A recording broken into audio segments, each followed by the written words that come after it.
Tumia upumbavu kuwapumbaza wapumbavu wanaohisi wewe ni mpumbavu wao. 1. Jifanye haujui kitu kabisa, alafu wasifie kuwa wao wanajua. Wajinga siku zote hupenda kuonekana mashujaa.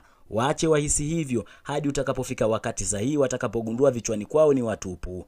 2. Sikiliza na kuchunguza mambo yako wakati wao wako bize kuonyesha na kujisifia kuwa wao ni bora kuliko wewe. Wewe jikusanye. Waache waendelee kuhisi kuwa wanautawala mchezo wakihisi wewe upo chini yao. 3. Tumia kujiamini kwao dhidi yao wenyewe. Watakapohisi wanajiamini, hapo ndipo watakapokosa umakini. Na kwa sababu kujiamini kupitiliza huwafanya watu kukuona wewe takataka, basi subiri wakati sahihi. 4. Igiza kama wa mwisho lakini ukiwa maridadi, kiasi kwamba utakaposhambulia hawataona kwa sababu wao walikudharau kuwa wewe ni wa mwisho. 5. Usionyeshe ulivyo navyo. Penda kuvitazama vile walivyo navyo wao, ukijifanya kama upo chini yao. Hapo ndipo watu watakapoonyesha mipango yao yote, sababu zao na vitu vyao wanavyovifanya, kwa sababu wanajua kuwa wewe sio mpinzani wao, maana wanakuona hauna kitu.